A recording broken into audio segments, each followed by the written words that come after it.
So what do we learn from this? What do we learn from this scenario? What do we learn from this, and why do I share this story? Well, because we all have different objectives for our lives.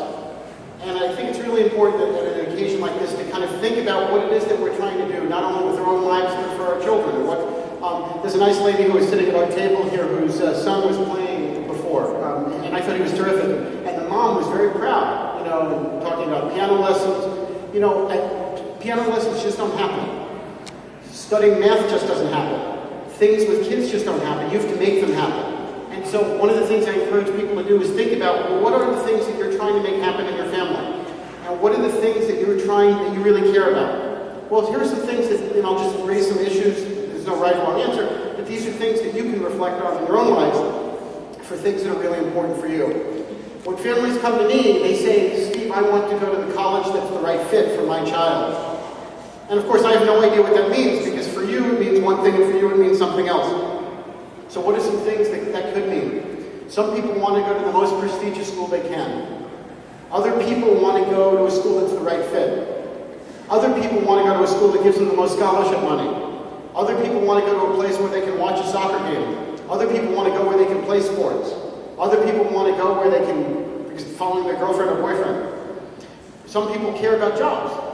And some people care about getting away from their parents.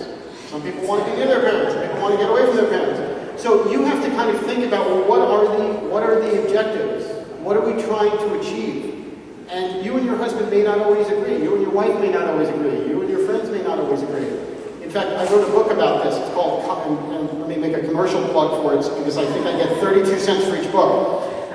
It's called College Admissions Together. It Takes a Family.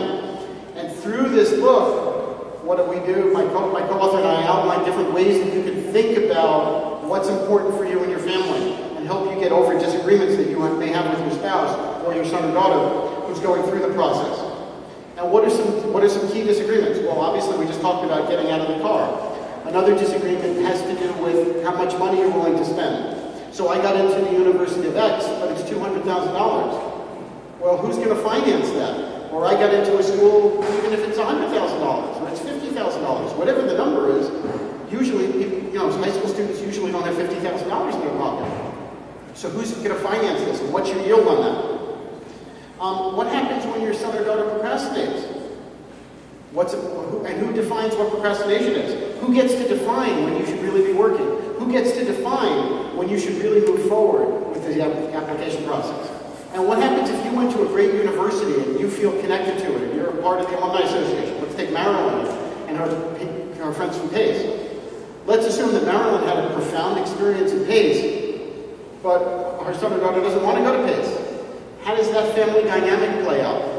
Well, what if all of a sudden her son or daughter can't get into PACE because he or she's not academically qualified?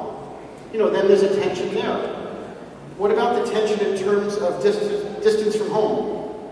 Normally, one of my jokes that I usually make in my standard stump speech is about the issue of moms and dads, where basically the dad couldn't really care less where the kid goes to school as long as he's going to get a job afterwards. The mom wants any school in the country as long as it's 20 minutes away from home. And the son or daughter really wants to go to any school that's neither of the first two. And as a rule of thumb, that's often how it breaks down. So you want to think about that for your own family. In terms of essays, you're writing college essays. What happens if you don't write the college essay? What happens if the student keeps procrastinating? What if he doesn't want to do that? How much pressure are you supposed to put on the student to make sure that actually happens?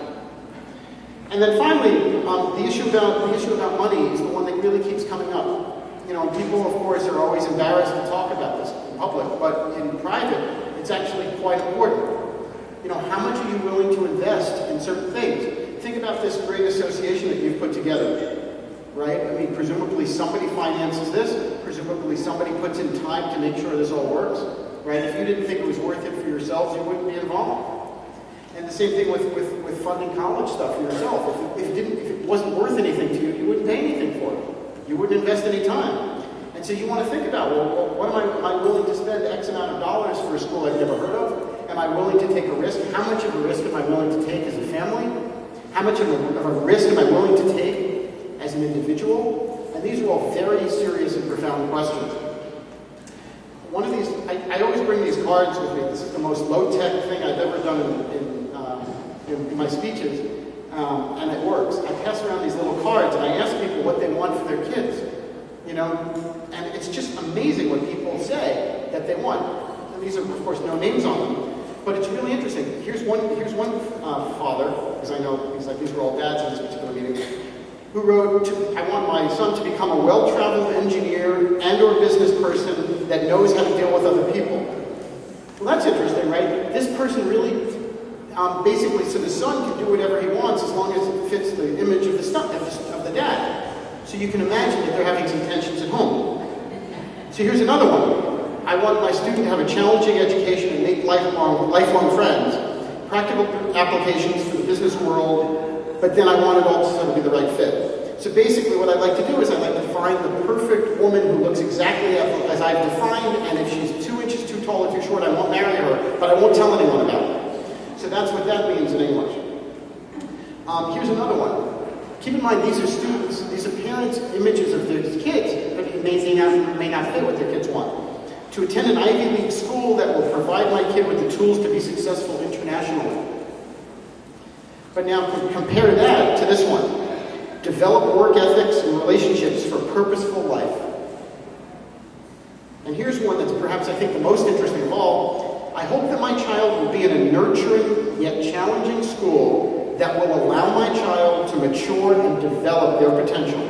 And most importantly, become a happy and contributing individual.